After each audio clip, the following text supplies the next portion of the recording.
Good morning, student. As we were discussing about the glimpses of India, so let's start it. A baker from Goa say, the baker made his musical entry on the scene with the zung zung sound of his specially made bamboo stick. Baker का संगीत में प्रवेश उसकी बांस से बनी खास छड़ी की जंग जंग की आवाज़ से होता था. One hand supported the basket on his head और एक हाथ वो सिर के ऊपर रखी जो बास्केट थी उसको एक हाथ से सहारा देता था. And the other banged the bamboo on the ground और दूसरे हाथ में वो बैम्बो स्टिक होती थी और उसको वो धरती पर मारता था, बैंग करता था. He would greet the lady of the house with good morning और जो घर में जो औरतें होती थी उनका स्वागत वो गुड मॉर्निंग के साथ करता था. And then place his basket on the vertical bamboo और फिर जो वो बास्केट होती थी उसको सीधी जो बैम्बो जो तिपाई थी उसके ऊपर वो रख देता था उसकी बास्केट को. We kids would be pushed aside with a mild rebuke और हम बच्चों को हल्की सी डांट के द्वारा दूर कर दिया जाता था. And the loaves would be delivered to the servant और जो ये पाव रोटियाँ थी ये सर्वेंट जो होते थे उनको डिलीवर की जाती थी, उनको दे दी जाती थी. But we would not give up लेकिन हम भी कहाँ पर मानने वाले थे.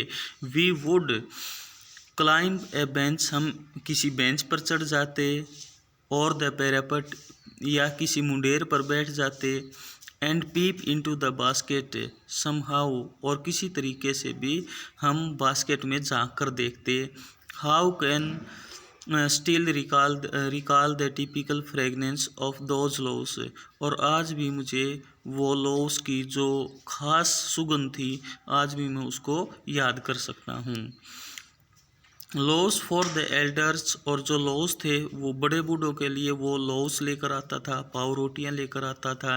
And bangles for the children और जो छोटे बच्चे होते थे उनके लिए वो ब्रेड बैंगल लेकर आता था.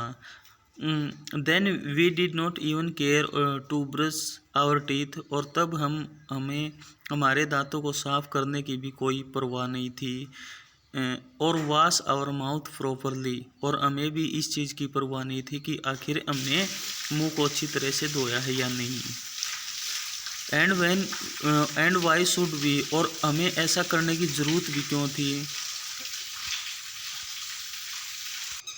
एंड वाई शुड वी और हमें ऐसा करने की आखिर ज़रूरत भी क्यों थी, क्या थी. Who would take the trouble of plucking the mango leaf for the toothbrush और टूथब्रश करने के लिए जो मैंगो ट्री है उनको तोड़ने का कौन खतरा मोल लेगा. यानी जो नरेटर है वो ये जो ब्रश करते थे, ब्रश जो मैंगो लीव होते थे उनको तोड़ते थे और फिर अपने दांतों से रगड़ते थे. तो जो नरेटर है वो कहता है कि हमें ऐसी ज़रूरत भी नहीं थी. And why was it necessary at all और फिर इसने कहा भी है आखिर इसकी ज़रूरत भी क्या थी. The tiger never brush his teeth और एक जो टाइगर होता है उसको अपने दांतों को कभी भी ब्रश करने की ज़रूरत नहीं होती या नहीं करता है. Hot T could wash and clean up everything so nicely after all क्योंकि जो जैसे ही गर्म चाय पियेंगे गर्म चाय अपने आप में मुंह को भी धो देगी और मुंह को साफ भी कर देगी. Marriage gifts are meaningless without the sweet bread known as the bol और जो मैरिज जो गिफ्ट थे वो बेकार समझे जाते थे स्वीट ब्रेड के बगैर जिसको बोल के रूप में जाना जाता था.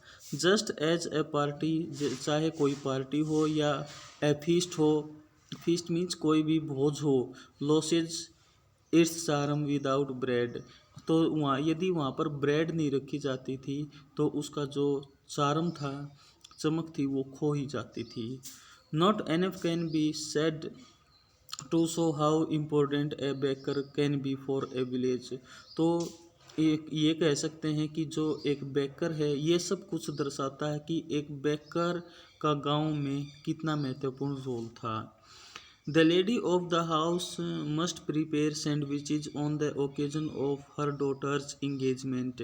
और जो घर की जो लेडी होती थी, वो अपनी डॉटर के की इंगेजमेंट पर, सगाई पर, वो एक सैंडविच तैयार करती थी।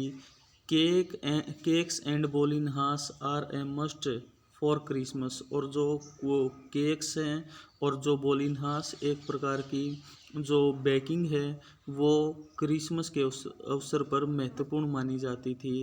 As well as other festivals, जैसे दूसरे फेस्टिवल्स पर दूसरी चीज़ें मानी जाती हैं, उसी प्रकार से क्रिसमस के अवसर पर जो केक्स हैं और बोलिनहास हैं, उसका महत्व बहुत ज़्यादा था।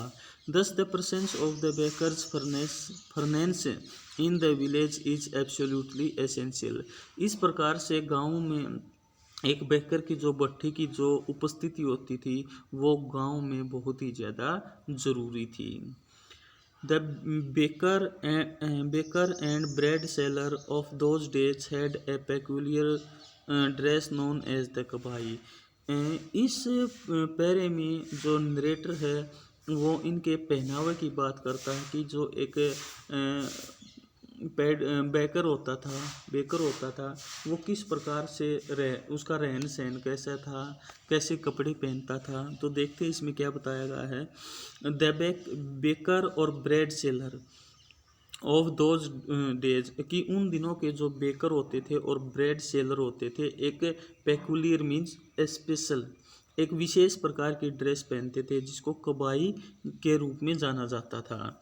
It was a single piece long frock, और ये एक सिंगल पीस लंबा फ्रॉक की तरह होता था। Reaching down to the knees, जो घुटनों तक जाता था। In our childhood we saw bakers wearing a shirt and trouser which were shorter than half length ones and longer than half pants।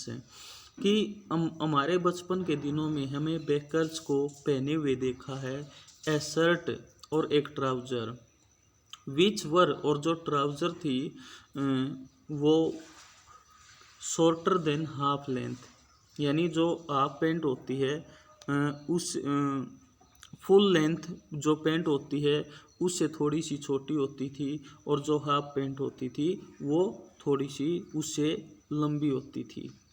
Even today, आज भी, anyone who wears a half pant which reaches just below the knees invite the comment that he is dressed like a पेटर। और आज भी यदि कोई व्यक्ति half pant पहनता है और वो पैंट जो घुटनों से थोड़े सा नीचे तक जाती है, तो उस पर कमेंट किया जाता है कि वो उसने एक ड्रेस पहनी हुई है और वो ड्रेस ऐसे लग रही है जैसे कोई पैडर हो। The baker usually collected his bills at the end of the month. और जो बेकर होते थे, अपना जो महीने का जितना भी उनका बिल होता था, वो महीने के अंत में ही कलेक्ट करते थे। Monthly accounts used to be recorded on some wall in pencil. और जो पूरे महीने का जो लेखा जोखा होता था, उसको रिकॉर्ड किया जाता था, लिखा जाता था दीवार पर पेंसिल के द्वारा। Baking was Indeed A profitable profession in the old age. और जो उन पुराने दिनों में जो बेकिंग का जो प्रोफेशन था, वास्तव में प्रॉफिट देने वाला था, लाभकारी माना जाता था। The baker and his family never starved. जो एक बेकर होता था और उसका जो परिवार होता था, वो कभी भी भूखा नहीं मरता था। तो इसीलिए इसको एक प्रॉफिटेबल प्रोफेशन कहा गया है। His family and his servants always looked happy and prosperous. वह, उसका परिवार और उसके पास जितने भी काम करने वाले कर्मचारी होते थे, नौकर होते थे, वह सभी खुश और खुशहाल दिखाई देते थे। देर प्लम फिजिक्स, उनके जो मोटे ताजे जो फिजिकल अपीयरेंस थी, was an open testimony to this. और वो इसका एक खुला संकेत था। इवन टुडे, आज भी, any person with a jackfruit like physical appearance is easily compare to a baker. और आज भी यदि कोई व्यक्ति जिसका शरीर बहुत ज़्यादा मोटा ताज़ा होता है या कटहल की तरह होता है, यानी जिस प्रकार से कटहल की जैसे वो पकती है, डंठल से मुक्त हो जाती है और वो थोड़ी सी उसमें दरार आ जाती है, तो इट मीन्स ऐसा लगता है कि जैसे आदमी बहुत ज़्यादा मोटा हो जाए और ऐसे लगेगा कि जैसे वो अभी फटने वाला है। ठीक है, तो उसकी जो अपीरेंस है, उसकी अपीरेंस की तुलना एक बेकर से की गई है कि जो एक बेकर होता था वो बहुत ही ज़्यादा मोटा व्यक्ति होता था और इसी से अंदाज़ा लगाया जा सकता था कि वो अपने काम से कितना ज़्यादा खुश हुआ करता था।